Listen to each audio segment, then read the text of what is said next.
Hello everyone, नमस्ते दोस्तों। ये जो मॉडल प्रश्न पत्र आरबीएसई ने जो जारी किया है बोर्ड परीक्षा 2023 के लिए, तो इसमें हिस्ट्री का जो पेपर है क्लास 12 के लिए, इस हिस्ट्री के पेपर का हमने सॉल्यूशन किया था। इसका जो रिक्त स्थान वाले प्रश्न और जो ऑब्जेक्टिव टाइप के जो क्वेश्चंस थे उसका हमने सॉल्यूशन कंप्लीट कर लिया था। लेकिन जो अति लघुत्रात्मक प्रश्न थे जिसका बार बार आप लोगों ने मैसेज किया कि सर अति लघुत्रात्मक प्रश्नों के भी कभी सॉल्यूशन करवाया जाए, तो आज के इस क्लास में हम जो अति लघुत्रात्मक प्रश्न है उनका सॉल्यूशन करेंगे। और ये जो बाकी वाले जो क्वेश्चंस थे जो ऑब्जेक्टिव टाइप के, इसका वीडियो हमने पहले ही अपलोड कर दिया है। ऊपर आई बटन पर आपको लिंक मिल जाएगा, वहाँ से आप देख सकते हैं। तो आइए करते हैं अति लघुत्रात्मक प्रश्नों के उसका सॉल्यूशन देखते हैं।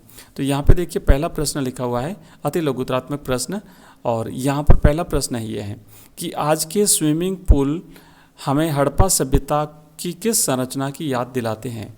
तो आपको याद होगा कि हड़प्पा सभ्यता में विशेष करके जैसे मोहनजोदड़ो की बात करते हैं तो वहाँ से हमें जो स्नानागार मिले हैं उसमें विशेष करके जो आयताकार स्नानागार प्राप्त हुए हैं, और उसके बाहर जो है वो उसके बाहर जो है वो जिप्सम और ईंटों से एक संरचना बनाई जाती थी और जलबद्ध किया जाता था। जो उसका जो गंदा पानी होता था वो नालियों से बाहर निकल जाता था। तो इस तरीके से वहाँ जो स्नानागार, विशेष करके जो आयताकार स्नानागार हैं, आयताकार स्नानागार, ये हमें वर्तमान में स्विमिंग पूल की याद जो है वो दिलाते हैं।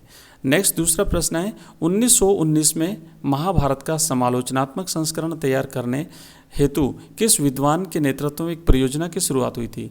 तो इसका सही जवाब रहेगा वी.एस. सुक्तांकर।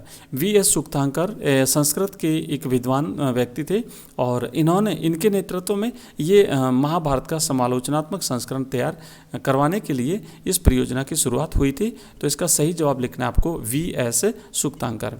दोस्तों आगे बढ़ने से पहले मैं बता दूं कि अगर आप हमारे व्हाट्सएप ग्रुप में जुड़ना चाहते हैं जो हमने क्लास 12 के लिए क्रिएट किया है बोर्ड परीक्षा 2023 के लिए, तो आप हमें हमारे व्हाट्सएप नंबर मैं आपको अभी लिखा दूंगा, उस पर अपना नाम और अपने डिस्ट्रिक्ट का नाम लिख करके मुझे मैसेज कर दीजिएगा। और इसके अलावा अगर आप इसकी पीडीएफ चाहते हैं, हमारे द्वारा जारी मॉडल पेपर्स अगर आप प्राप्त करना चाहते हैं, ऑनलाइन टेस्ट देना चाहते हैं, हमारे सभी वीडियोज़ अगर आप प्राप्त करना चाहते हैं और पीडीएफ के रूप में और पीपीटी में अगर आप नोट्स प्राप्त करना चाहते हैं, तो आप हमारा ऐप डाउनलोड करिए। एजुकेशन राइज नाम से हमारा ऐप है, प्ले स्टोर पर अवेलेबल है और इस वीडियो के डिस्क्रिप्शन में आपको उसका लिंक मिल जाएगा। इसी के साथ हमारा टेलीग्राम चैनल है एजुकेशन राइज नाम से, उसे भी आप ज्वाइन कर लीजिए। वहाँ पर एग्जाम से रिलेटेड इन्फॉर्मेशन जो होती है वो हम वहाँ पे अवेलेबल कराते हैं, और रोजाना शाम को 8:30 बजे होती है हमारी लाइव क्लास, उसे भी जरूर ज्वाइन करिएगा। आइए आगे बढ़ते हैं, नेक्स्ट प्रश्न देखते हैं। अगला प्रश्न लिखा हुआ है कि आरंभिक समाज में बहिर्विवाह पद्धति से क्या तात्पर्य है। तो दोस्तों बहिर्विवाह पद्धति से तात्पर्य है कि जो गोत्र के बाहर जो विवाह किए जाते थे वो बहिर्विवाह पद्धति कहलाती है, एक सामाजिक पद्धति थी। और जो गोत्र के भीतर जो विवाह होते थे उन्हें अंतर विवाह पद्धति कहा जाता था। नेक्स्ट प्रश्न है अल बिरूनी की अरबी में रचित अल बिरूनी की प्रसिद्ध कृति का नाम लिखिए। तो अल बिरूनी की जो रचना है जो कि अरबी भाषा में लिखी गई है, उस रचना का नाम है किताब उल हिंद। और ये जो पुस्तक है किताब उल हिंद, इसमें धर्म, दर्शन और सामाजिक रीति रिवाज, कानून, इस प्रकार की बहुत ही महत्वपूर्ण जानकारियाँ दी गई है। तो इसका सही जवाब जो है ये रहेगा कि धर्म और दर्शन से संबंधित इनकी जो किताब है अल बिरूनी की, अरबी भाषा में लिखी गई है, उसका नाम है किताब उल हिंद। आपको एक किताब का नाम लिखना है। नेक्स्ट प्रश्न है अगला, प्रारंभिक भक्ति आंदोलन में अलवार किसको अपना इष्ट मानते थे। दक्षिण भारत में दो संत हुए थे, दो प्रकार के संत हुए, एक अलवार और नयनार संत। भक्ति आंदोलन के दौरान ये जो अलवार संत थे ये विष्णु को या फिर नारायण को, विष्णु को अपना आराध्य मानते थे, अपना इष्ट देव मानते थे। और तमिल भाषा में इन्होंने कई सारे ग्रंथों की रचना भी की है। तो अलवार संत जो थे वो विष्णु को अपना आराध्य मानते थे, और दूसरे थे नयनार संत, वो नयनार संत शिव को अपना आराध्य मानते थे। नेक्स्ट प्रश्न है अगला, मंदिर स्थापत्य के संदर्भ में गोपुरम किसे कहते हैं। तो गोपुरम जो क्या है, विशेष करके दक्षिण भारत में जो मंदिर बने थे और उन मंदिरों में जो प्रवेश द्वार होते थे, उन प्रवेश द्वार के ऊपर तोरणनुमा एक प्रकार का एक स्ट्रक्चर, एक ढांचा बनाया जाता था, इसे गोपुरम कहते हैं। तो दक्षिण भारत के मंदिरों में विशेष करके जो प्रवेश द्वार होते थे वहाँ पर एक इस प्रकार का ढांचा बनाया जाता था, इसे विमानन भी कहते हैं, मतलब एक विमान के समान या फिर एक आयताकार और ऊपर से जो है वो नुकीला बनाया जाता था, तो ये गोपुरम कहलाता था। नेक्स्ट प्रश्न है, मुगल बादशाह अकबर ने 1563 से 1564 में कौन से करों को समाप्त कर दिया था, विशेष करके जजिया जो कर होता था जो कि गैर मुस्लिमों से लिया जाता था। तो गैर मुस्लिम धर्मावलंबियों से लिया जाने वाला जजिया और इसके अलावा और भी कर जो है उन्होंने समाप्त किए थे। नेक्स्ट प्रश्न है, अखिल भारतीय जनगणना का पहला प्रयास कब हुआ था। तो अखिल भारतीय जो जनगणना हुई थी उसका पहला प्रयास 1872 ईस्वी में हुआ था।